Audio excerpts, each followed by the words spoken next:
Buenos días, profesor. Buenos días, compañeros. A continuación, con mi compañero Héctor Fuente, les vamos a presentar el tema de cómo medir el desplazamiento del macizo rocoso. Bueno, estas mediciones son muy importantes a la hora de saber los movimientos que va teniendo la frente de excavación de un túnel, ya que nos va a permitir determinar el mejor sostenimiento o revestimiento que podemos aplicar de acuerdo al campo tensional que se va a ver enfrentado en su momento el macizo y también en función a las características tensodeformacionales que éste tenga. ¿Qué son y por qué se producen los desplazamientos en el macizo? Los desplazamientos en el macizo son modificaciones en los estados tensionales del macizo, que esto genera movimientos relativos en el interior de un túnel. ¿Y por qué se van a provocar estos desplazamientos? Por las convergencias de los esfuerzos de las tensiones, por las tensiones in situ que vamos a tener y las tensiones naturales, que son, como se aprecia aquí en la imagen, la vertical, que es la gravitacional, y la horizontal, que es de acuerdo a la tectónica. También se van a producir el desplazamiento por el avance que vamos a ir teniendo a medida que vamos avanzando en la frente. Se van a producir estos desplazamientos.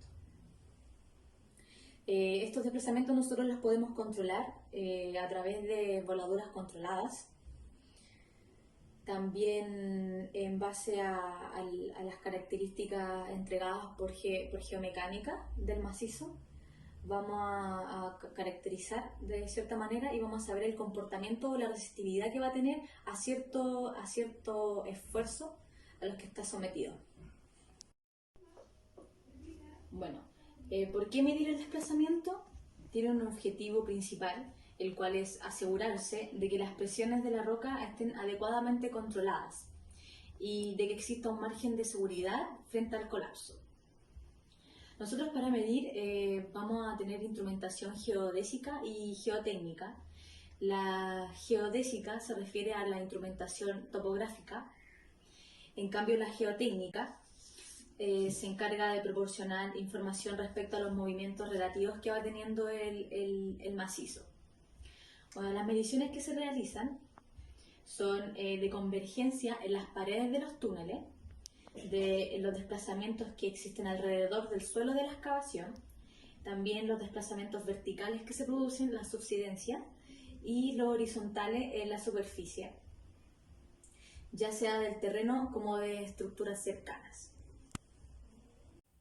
Bueno, los instrumentos que utilizamos en la medición de estos desplazamientos están los geodésicos y los geotécnicos. Los geodésicos nos referimos a los topográficos. Estos a nosotros nos entregan coordenadas absolutas del movimiento que está teniendo de acuerdo a los distintos puntos de referencia que vamos a nosotros mismos establecer. A diferencia del geotécnico, que solo nos entrega los movimientos relativos que va teniendo el macizo. Y aquí, como se aprecia, los equipos o aparatos para medidas de desplazamiento tenemos los hitos de nivelación que se utilizan en los asientos de terreno, tenemos las regletas o los clavos que lo utilizamos para los asientos en estructura, tenemos las dianas o prismas para hacer controles topográficos, tenemos la cinta de convergencia que nos hace la utilizamos para medir los desplazamientos entre puntos a distancia métrica. También tenemos los electroniveles, que nos sirve para hacer un registro continuo de los asientos que está teniendo el cerro. También los inclinómetros, que nos miden el desplazamiento o las flechas. Y los extensómetros, que nos miden los desplazamientos o los asientos relativos entre puntos. Otros equipos que vamos a utilizar para la medición de estos desplazamientos, podemos utilizar la estación total, GPS, también los extensómetros de varilla, extensómetros magnéticos, extensómetros radiales, bulones extensométricos, láser 3D, cintas de convergencia, entre otros. A continuación se presenta un extensómetro, que es un instrumento que utilizamos para la medición de estos desplazamientos. Tenemos la estación total, que también se encarga de medir los desplazamientos. Bueno, los factores que van a influir en la magnitud, en la orientación y en la localización de estos desplazamientos van a estar ligados con la geometría del problema. ¿Qué quiere decir esto? De la profundidad del túnel, el espesor del recubrimiento y también el diámetro que tiene el túnel. También va a depender del proceso constructivo. ¿Qué quiere decir esto? Que el método constructivo que estamos utilizando, el tipo de elemento excavador, la maquinaria que estamos utilizando, de los huecos que quedan entre las zonas excavadas y el recubrimiento. También va a depender de la velocidad de avance y también de la secuencia de excavación de la frente. También tenemos las cargas presentes en superficie. Los desplazamientos de convergencia es un tipo de desplazamiento. Esto hace referencia a los movimientos relativos que se producen por la inducción de campos de deformaciones en el terreno hacia el interior del túnel. Bueno, para las mediciones de estas convergencias, lo que nosotros hacemos es colocar sistemáticamente, después de la excavación, una serie de pernos de referencia, los cuales después, dispuestos de forma sistemática, vamos a hacer las mediciones de desplazamiento tanto absolutos como relativos.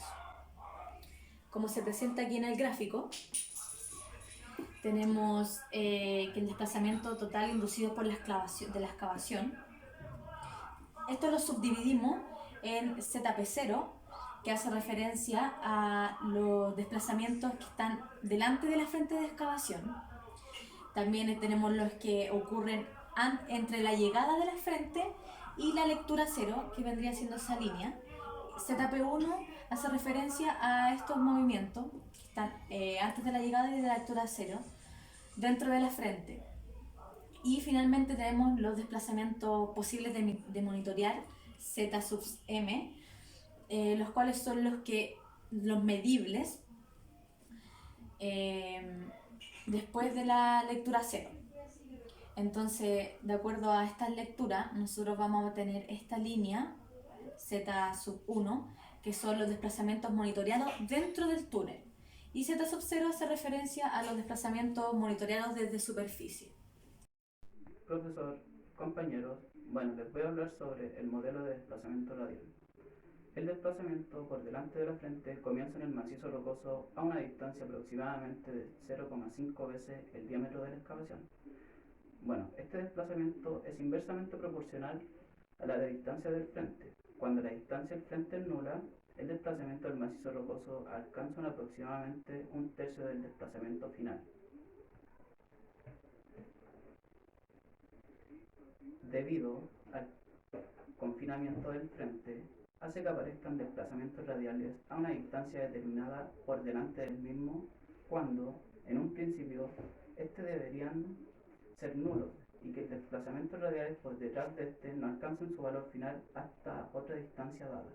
Bien, hay que tener en cuenta que aunque el macizo rocoso entre en el tramo de comportamiento plástico, no tiene que colapsar la excavación, ya que el macizo rocoso puede poseer todavía una resistencia considerable. Solamente se podría presentar el colapso de la excavación en el caso de que se desarrollara un radio de plastificación mucho mayor que el radio de las excavaciones. Sostenimiento y refuerzo. Bueno, el diseño del sistema de sostenimiento y refuerzo debe tener en cuenta la interacción entre el sostenimiento y el macizo rocoso, ya que es de suma importancia saber a qué tensiones es sometido para una buena fortificación. Se presenta una idea de que se debe permitir un desplazamiento suficiente para una parte de la energía se convierta en deformación y no solo en tensión. De esta forma, se suelen optimizar las cargas que actúan sobre el sistema de sostenimiento a unos niveles aceptables. Estos desplazamientos, sin embargo, no deben ser excesivos, ya que esto produciría una reducción en la resistencia del macizo, provocando el colapso de la pared de la excavación.